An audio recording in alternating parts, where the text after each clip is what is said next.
With long, deliberate strides, whooping cranes stalk the salt marshes at Aransas and Matagorda Island National Wildlife Refuges, acting as if they own the place. And in a sense, they do. For whooping cranes' association with this marshy kingdom goes back further than mankind's claim to this land. For thousands of years, a flock of snow-white whooping cranes has come to these wintering grounds along the Texas Gulf Coast.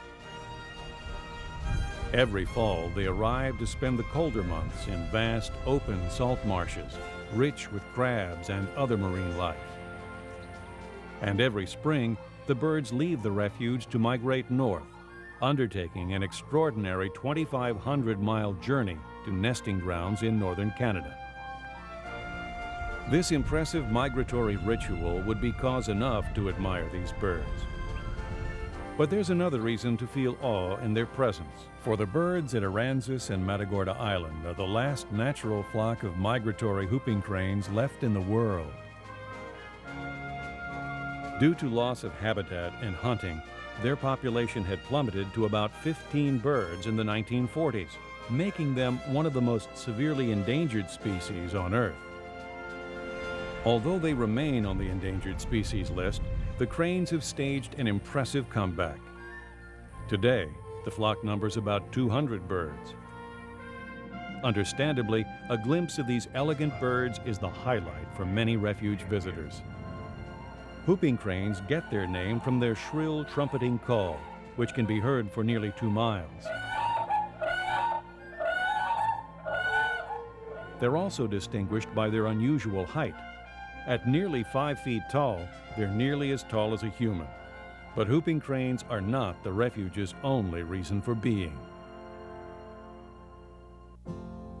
The Aransas and Matagorda Island refuges were established to protect the vanishing coastal prairie habitat and the diverse wildlife that use these areas, including many types of birds, as well as mammals and reptiles. Aransas is located along the central Gulf Coast of Texas. Matagorda Island is a narrow 38-mile-long barrier island, about 5 miles off the Aransas shore.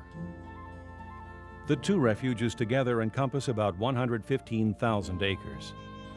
Aransas and Matagorda Island are both part of the century-old National Wildlife Refuge System, which is administered by the U.S. Fish and Wildlife Service.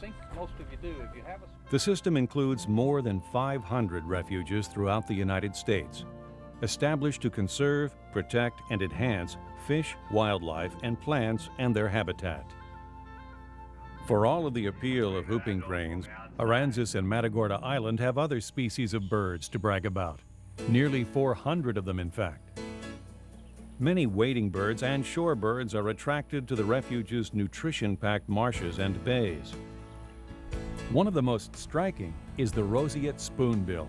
The bird gets its name from its hot pink plumage and its large flat bill, which it swishes through the water to spoon up small fish and crustaceans.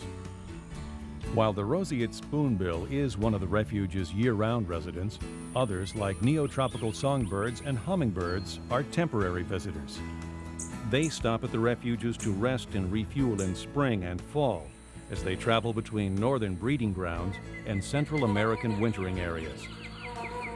Other birds live here for a part of the year. Ducks and geese are common winter visitors. If waterfowl, wading birds, and songbirds are present in large numbers, other birds are so rare that a glimpse of them is a special treat. The endangered Aplomado falcon falls into this second category. Its numbers have dropped dramatically throughout the southwestern U.S. However, in recent years, biologists have released a number of Aplomado falcons on the refuges which contain the coastal prairie habitat favored by the birds. Some of the falcons have begun to nest, and hopes are running high for a resurgence of these quick-flying raptors. Another refuge resident, the American alligator, seems solidly on the road to recovery. Thanks to protection of habitat and restrictions on indiscriminate hunting throughout its range, the alligator has been taken off the federal endangered species list. Aransas and Matagorda Island have more than 600 of these hulking reptiles, which can weigh up to 400 pounds and reach lengths of 12 feet. They can be seen year-round, patrolling freshwater ponds or marshes, or basking on sunny banks. Though alligators may look lethargic, they can move surprisingly quickly, and visitors need to keep a safe distance. The javelina is another curious refuge inhabitant. This native mammal is a distant cousin of the antelope and bison.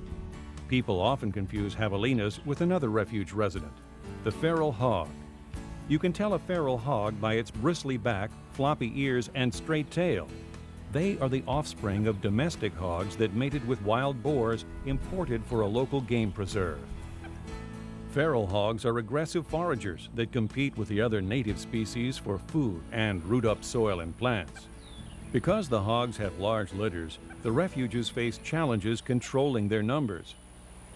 One way the refuges attempt to check the hogs' population is to allow hunters to take them during fall recreational deer hunts. But hunting is only one of many strategies used by refuges across the country to manage the lands and wildlife under their care. One of the most important management tools employed at Aransas and Matagorda Island is prescribed burning. On a regular basis, refuge staff deliberately set fires in certain parts of the refuges. These carefully controlled fires are designed to mimic the role that wildfires played in the past. The controlled burns help restore the area's original coastal prairie habitat by checking the spread of invasive shrubs and trees. Many wildlife species benefit from this management approach. For example, controlled burns create open grassland areas where raptors can more easily hunt for small birds and reptiles. While some parts of the refuges are off limits to visitors to limit wildlife disturbances, visitors have plenty of opportunities to view the refuge's creatures. At Aransas, a 16-mile automobile loop winds through varied refuge ecosystems, offering glimpses of a rich array of wildlife. The tour loop includes a stop at a 40-foot-tall observation tower and a nearby boardwalk that meanders through a salt marsh. For a more intimate view of native plants and wildlife, Aransas also has 9 hiking trails of varying lengths. These offer views of everything from bitterns to butterflies. One popular trail is the 1.5-mile-long Heron Flats Trail. As its name promises, visitors can see herons and other wading birds feeding in the tidal flats. The trail also leads through freshwater sloughs and shell ridges with their attendant wildlife and plant communities. The Big Tree Trail winds through a different habitat, an enchanted forest of 500-year-old live oaks, whose branches have been twisted into odd artistic shapes by prevailing winds. Generally, the best times of day to view wildlife are early and late in the day, when many species tend to be more active. However you choose to enjoy the opportunities offered, please stay on the trails, watch wildlife quietly, and maintain a respectful distance from any wild creatures that you may see. And remember, feeding wildlife is dangerous. To help visitors learn more about the creatures they encounter, the refuges offer guided hikes and interpretive programs. The Enron Environmental Education Center on Matagorda Island offers hands-on environmental education classes. Some visitors think the best way to experience a wildlife refuge is with the aid of a fishing rod. Bank and wade fishing are available at both Aransas and Matagorda Island. During the winter, special access restrictions are imposed to avoid disturbing the cranes. Other people seem to enjoy nature best when it's seen through the lens of a camera.